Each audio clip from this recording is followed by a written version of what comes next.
This is a continued discussion from the previous episode of Nose to Tail, a podcast where we explore the world of aviation lifecycle solutions, insights, and more. Presented by Jet Midwest.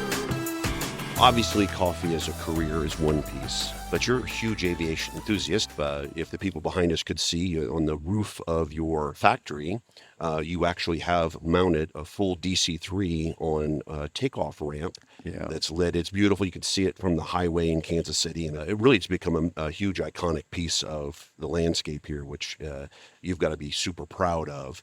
But maybe you can talk about your enthusiasm for aviation and kind of how that spawned and where maybe that's been integrated in your life. Yeah, it's interesting. I'm just nonstop curious all day, every day, just curious. And so that was intrinsic, came from within. I don't know where it came from. I just always loved it, right? And as I mentioned, I wasn't even on a jet till I was 18 years old. But Dad took us, one time we were in Sioux City and we did a helicopter ride and they went under the bridge over the river and stuff. I get goosebumps right now. And that was in the 60s, right?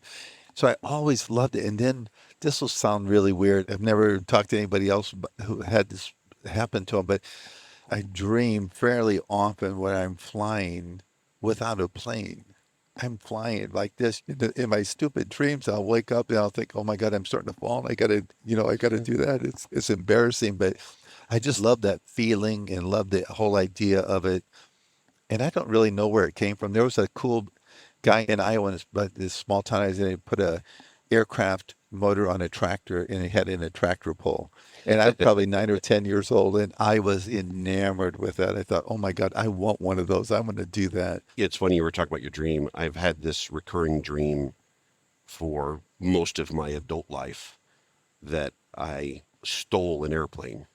That I went to like a small municipal airfield and got on like a Cessna 150 or something and just took off. And then I'm kind of having this realization as I'm kind of flying around and I could see everything and it's a cool experience. And I'm going, I don't know how to land this. Oh, no. I took this airplane, I don't know how to land it. And then essentially I'd be trying to land this airplane and I would wake up at the end of the stream. Are you kind of hyperventilate when you wake up? I mean, or is it a bad dream or is it a... No, it's not a bad dream. I just kind of like come to and I've had that same dream 100 times. It's the most bizarre. I do not know what caused it. And I'm always like, oh, I could just do this. I can just, look. Yeah, all of a sudden I'm up in the air. I don't know how to fly an airplane. I don't have the foggiest. I couldn't get off the ground. Oh, my gosh. But it's been something recurring. And again, very similar. Mm-hmm. It was the sensation of being in the air and being able to control the airplane as it's moving around. And, gosh. I've been lucky enough to sit second seat a couple of times in a private aircraft where I've been able to be in control of the aircraft a little bit. And that sensation is pretty cool. Yeah. It's pretty cool. And once you kind of pushed, at least in my case, you pushed through that reticence, a little bit. I always found it really intuitive, and if you were a dunce, you'd think, well, this is easy. How hard can flying be?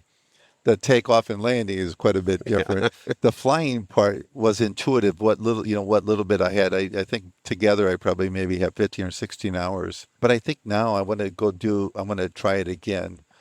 When I had that sandwich, as I talked to you a couple weeks ago about, sandwiched between travel Monday through Friday and doing my MBA and working at the roast, just building a company, and it was just wedged in, and maybe we had 20 knot winds or, couldn't fly, or 2 weeks would go by and didn't have time to look at the ground school stuff, and instructors would be, annoyed with me. But I think today I could probably be more mindful and more deliberate with it and pick it back up again, I think. If I can find one I can fit in. I would encourage you to let's find that for you. Yeah. And then you'll either discover again whether that's something you want to continue or whether it's something that maybe you don't want to. But right. At least scratch that itch a little bit, I think would be good. That's it, yeah. I've always wondered, and I don't think I know if there is even a story behind it, but why I don't know, is it an obsession with DC-3? Yeah. What's specific about that airplane maybe particularly intrigues you?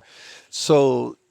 And I think that just came, from intrinsic as well. But even when you mention that, I think about Batman and Gotham City, and then City Hall and this Art Deco, and I think about, I just got goosebumps thinking about that. Or the front of a really cool Art Deco train from the 30s, locomotive, and the DC-3 fit that for me. I just love the curves and the voluptuousness of it. And then it can at once kind of be chubby. And then when I got to know more about it, I loved the looks first and foremost. And then it was the first plane, I think, in the world designed, the first plane that could haul enough people and pay for itself and not have to be subsidized. Right. So 22 or 24 people, and it paid its own way and kind of revolutionized everything, right? And then learning about the role it played in World War II. And then I'd be in, Africa or Sumatra or someplace, and I'd see them all over. Oh my God, I have some crazy pictures of sitting in them in different places. They'd let me crawl up in there and take a picture Yeah. as a pilot, And they're still hauling coffee once in a while. I've never been to Papua New Guinea, but I know they're still using them in Papua New Guinea. So it just kind of checked every box, It was like first of many things, the way it looked, how tough it is, and how it can take a punch and keep going. And then they call it Puff the Magic Dragon. They took one and they did in Vietnam. And I can't remember what they said. It was the C-47 version, which we had one of those at the farm too for a while. I had it out in the pasture, and I would just sit there like an idiot. But I would just look at it. I'd drive my gator down there and just look at it. In fact, one time when we put this, it was up by Excelsior Springs. We put that C-47 out there. So on the pilot it says Captain Terry O'Neill, our son, and then the co-pilot is Sophie O'Neill on the other side, and the co-pilot. One time we were up there on Friday night, and we started having all these low flyovers, all these different planes, and because checking out there, what the hell is this? So we had built a runway because we wanted to land it there. So my son and I did a whole bunch of earthwork and cut down a bunch of gnarly trees to make it a runway. And the guy who was going to land it kind of chickened out. So we had to take it apart and put it back together up there. But Terry was like, my son goes, Dad, go down. Let's wave him down. Let's wave him down. So it was this guy in his yellow ultralight, and we waved him down. So he landed, and we're talking, and he looks at my son and goes, you want to go for a ride? And my daughter goes, no. And she was too afraid. I couldn't talk her into it. And Terry goes, I'll go. And he goes, what do you weigh? And he said, 80 pounds. So Terry went with him, and they took off. And so my daughter was maybe 7 or 8 years old at the time, and I are standing there, and I'm like, oh, shit. And my wife's not there. I think, I don't know his name. So I wasn't as afraid of him not coming back as I was my wife coming down and finding out that I didn't know any of that information before I let him go up in the plane. Oh my God. Well, the great news is we can edit this if she's still unaware. She knows now. Okay, that's good. But no worries. But in Vietnam, they called it spooky, and they took 3 Gatling guns out the left side, and it could put a bullet every square foot, like the size of a football field, every minute. And it'd go like this, and they train those guns on a target. And the Vietnamese called it Puff the Magic Dragon because it looked like it was just raining fire down from the sky. And they had one guy with a corn shovel just shoveling out all the spent cartridges. So all those different stories, and then they opened up the back, and they could just take pallets of stuff and just shove it in there. I just loved all that. So, but mainly the look. Sorry for a long story. No, I love the story, and you're absolutely correct about the look. I love the polished look is awesome, and it's really intriguing, right? So American Airlines put the first orders in for those, right? And you're absolutely correct. It was the first profitable per seat mile, right, that you actually had, and that changed aviation because the previous aviation was really built around the mail route because the only way that they were able to make enough revenue to fly the flight was to carry the mail in the belly. So they were beholden to the mail routes as opposed to where do the passengers actually want to go. And, pretty amazing, right? So it was the first New York to Chicago route, right? That you could fly that nonstop versus having to stop 2 or 3 times. They could fly from New York to Chicago nonstop? 1,500 nautical miles. Wow, I didn't know that. Yeah. That had to really be something back then. And then obviously being in Kansas City, we have a huge passion around TWA. And TWA went with overnight service so that you could fly, I think it was 2 stops from New York to LA. The sleepers. And they turned it into sleeper, so some fewer people, but I don't know, it's probably only a $300 ticket.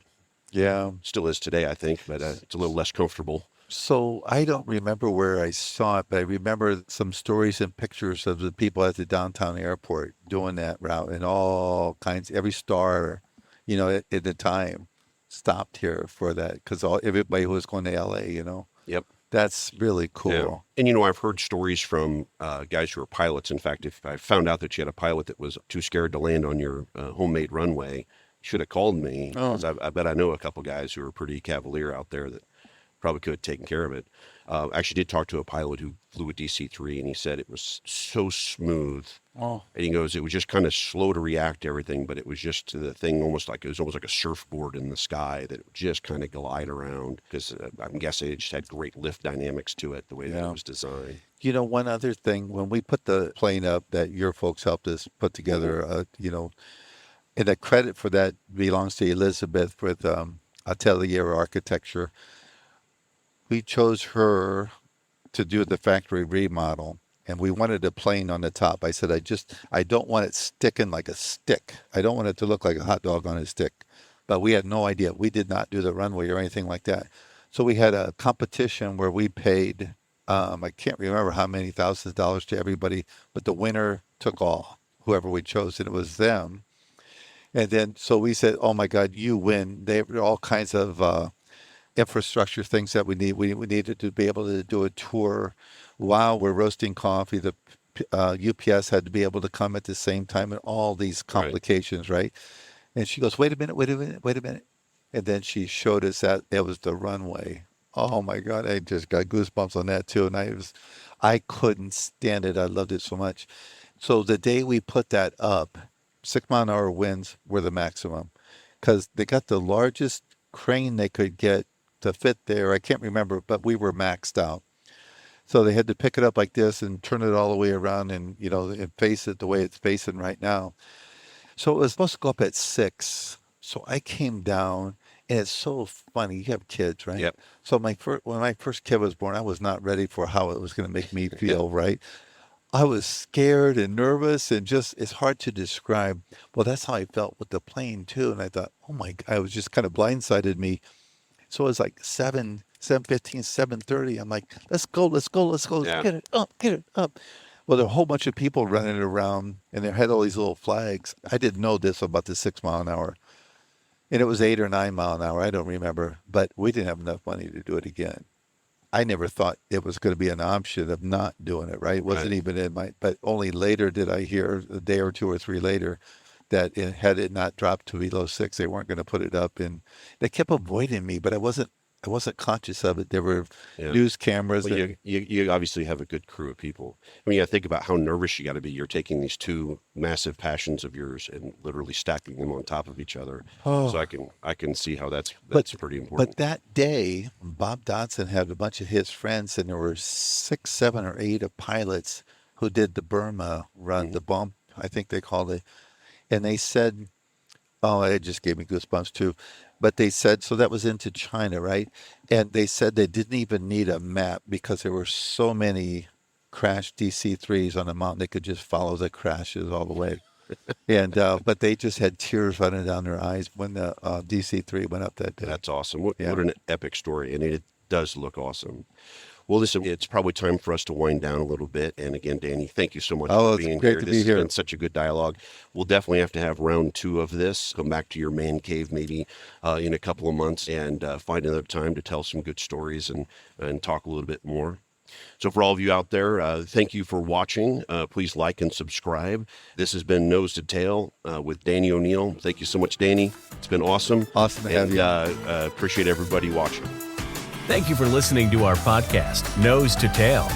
Please like and subscribe to our channel. Presented by Jet Midwest.